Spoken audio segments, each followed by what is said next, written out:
All right, so welcome to my Q&A session answering your Instagram questions. So if you want to ask me a question, make sure you follow me on Instagram and ask me your questions there. Link in the description down below where you will see a picture. It says Ask a Sailor, so you can ask me a question there. Also, if you want to direct message me, you can, but preferably ask me a question on that picture because sometimes I don't pay attention to the direct messages. And also, if you want to follow me just to say hi or, see the cool work-life balance of a sailor. So exactly 7 days from today, I will be in South Korea. So you get to see some cool South Korea pictures where, South Korea, fun fact, is a port that you visit when you are on deployment. Not always, but sometimes.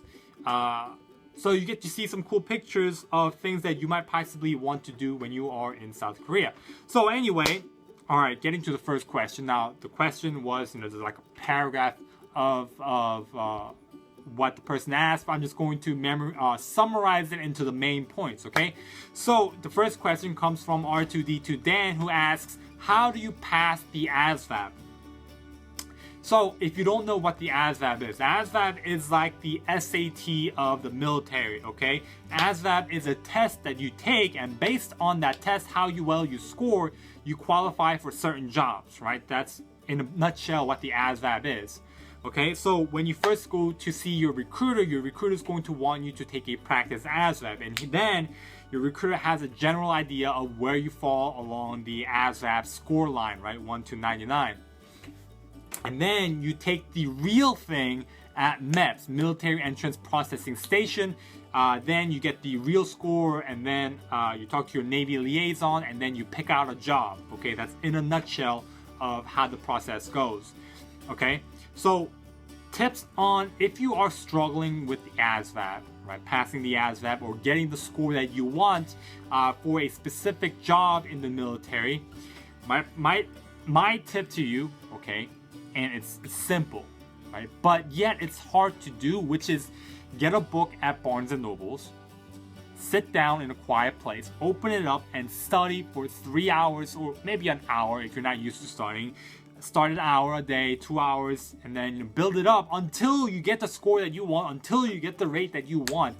You don't want to just settle for a rate that you're like, I wanted this rate, but you know what? I'll settle for this rate. In my opinion, don't do that. Just coming into the military, just pick the rate that you want to do and just go for it full force. Make sure you study for it. Make sure you get that specific rate that you want. Don't settle for anything else because you never want to be in the military and be one of those guys like me where I wanted to be MC, which is mass communication specialist, but my recruiter kind of lied to me, and he's like, well, MCs, you have to sign up for 20 years, which is not true, by the way, which now I'm a logistics specialist, which I don't mind, but I would much rather be an MC, right? Making videos, taking pictures and stuff like that, editing videos, which I kind of do well, not the editing part, but anyway, that's my tip with the ASVAB. All right, second question is Jordan Storm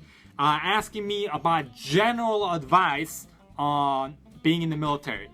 He's leaving for boot camp in 2 weeks. He probably left or almost in the process of leaving by now. But my general advice for you in your military career, okay, I haven't been in the military for very long. I've been in the military for a year and a month now. But my general advice to you is each and every single day, okay, know what you want to accomplish, your goals. Know your goals, whether it's making progress in the military or making progress outside the military, education, going to school, or fitness, whatever the case may be for you, building a business, whatever the case may be for you. Make sure you make progress each and every single day. Progress equals happiness, okay? If you don't make progress, I guarantee you're not going to be happy, because I was in that position. So each and every single day when you're in the military, utilize that time effectively. There are so many people in the military that I know that are not utilizing their time wisely, and they're not making progress, and they're not happy, and they resent being in the military. They say, man, I hate being in the military. I should have just stayed in the civilian world. I should have just stayed in college. It's because they're not making progress while they're in the military. They're not taking advantage of everything that the military has to offer.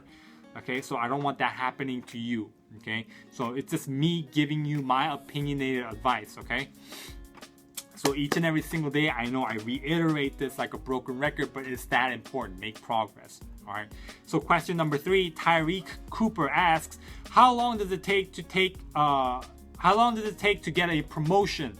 Get promoted? So you can see this picture right here from E1 to E2, it's 9 months. E2 to E3 is 9 months. E3 to E4 is 6 months, and then so on. As you can see this picture. So now E1 to E3, it's just automated promotion. Okay. Now from E3 to E4 and so on, everything after that, you have to take tests. Okay, you have to take tests and score well enough to get promoted. Now sometimes there are other factors that play in, but generally it comes down to the tests. Okay, so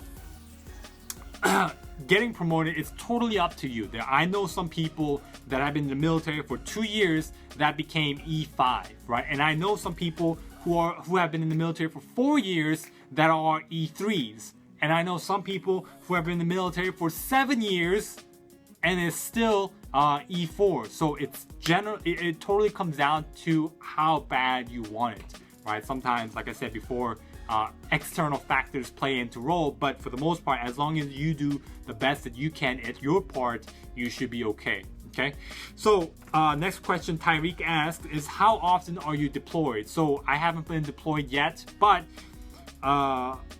in terms of how often you're deployed, it really comes down to what your ship, where you're stationed, and also what the mission of the ship is, which I don't know what ship you're in and the mission of your ship when you get there. So it's always it could differ, right? You could stay at one place for a couple months, or as soon as you graduate A school, you could be deployed right away, like some of my friends were, and then next thing you know it, 2 weeks later they were in Bahrain, right?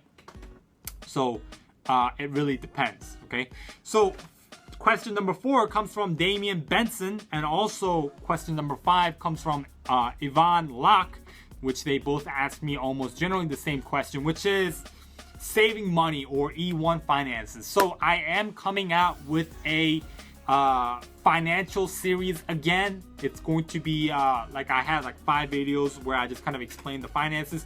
It's going to be much more expanded upon that.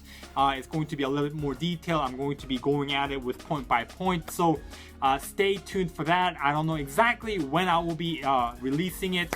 I am still in the process of making it, just kind of sketching it out on the outline. But I am very excited for those series. It's a series that I'm paying a lot of attention to. So I highly recommend that you stay tuned for that. I don't know exactly, like I said, when I'm going to be releasing that. So I'm going to make it all first and then start releasing it one by one, okay?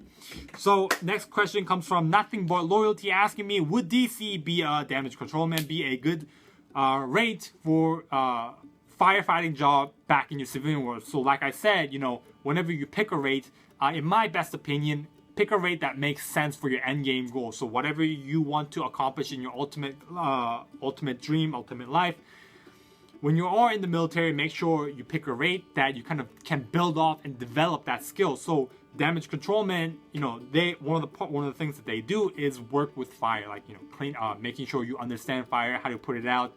So when you are in the military, actually, fun fact, everybody is kind of a fireman. Everybody is trained to the basic degree. DC, I don't know exactly how much more delved into the training that they are, but one of the DCs that I did talk to is a first class, knew a lot about, fire, the chemical properties and how to put it out and all that kind of stuff. So electronic fire, if for example, let's say my TV got on fire, to put out fire on my TV is much different than the fire that you would put out with, paper, right? Because it's totally different. Like if you put water on the TV, it could short circuit the whole system. For example, let's say you were in the ship. I'm just kind of exaggerating the example, but when you put water on a piece of paper, it's perfectly fine, right? So DC's, he knew a lot about that. So based on my experience from him, I would say it is a good fit for if you want to be a fireman. So 7th question comes from Jared, asking me about meeting people in boot camp and socializing. So when you are in boot camp, okay, if you are an integrated division, which is things most guys prefer, or if you're an all males division, you are going to have some time where you can just kind of socialize a little bit. For the most part, your recruit division commanders, your RDCs / instructors, they don't really generally want you to talk a lot or loud. So they're going to control it as best they can. But for the most part, you are going to have like some time here and there where you can socialize, get to know each other, be cool with each other and stuff like that. But my advice to you at the end of boot camp, okay, and this is what my division did. So my division and my brother division and all the girls and all the guys, we formed a Facebook group. So we added each other and got everyone in the Facebook group. So not everyone, because not everyone uses Facebook, so unfortunately some people don't. But for the most part, we got everybody on the Facebook group, so we kind of stay in contact with each other. We can see each other's progress. So when somebody makes a they become an E4, they put the crows on, we're like, hey, congrats, right? He's the first one within the division, within the group, within our boot camp class that made E4 or E5 and whatnot. So it's a cool thing that you can still keep in contact with each other. So that's what I recommend. Start a Facebook group. All right, so last question number 8 comes from Rixro, Rixro, who asks, how does promotion in boot camp work? So there are there's a lot of ways, but not a lot, but there are 2 main ways that is possible. Okay, there are some other ones like acing all your tests and being the honor grad, which is it's a little bit difficult because you're competing out of everybody that you graduate with, so roughly about 1,000 people round up. But the 2 most probable way for you is, number 1, making sure you pass the depth test. Depth test consists of the start guide and also passing your first physical fitness assessment. So making sure you can do the push-ups, sit-ups, and the run time on time within your certain age group. So that's number 1. Number 2 is the 10% of the division, okay, in boot camp. So when you get a specific job, 10% of your division, so for example, let's say there was 100 people in your boot camp. So 10 people will be promoted to the next pay grade. So E3 is the maximum pay grade that you can get. So they're not going to pick E3s, okay? So the best chance that you can get this is, number 1, you can pick a job that is in need, that is specifically important. So RPOC, AROC, head PO, yeoman, starboard watch, port watch. So they are important, okay? So that's one way you can get those, get that promotion. It increases your chance. It doesn't guarantee you, but it can increase your chance. And second way is if you are a good recruit. Okay, I have seen people who haven't taken any job, right? But overall throughout boot camp, because they were a good recruit. But in my opinion, like at least for my division, okay, when I was in boot camp, there were some social game going on, favoritism going on. I didn't believe the person that got recruited that didn't have a job, he shouldn't have gotten promoted, but he did. But more power to him because he got promoted at the end of the day.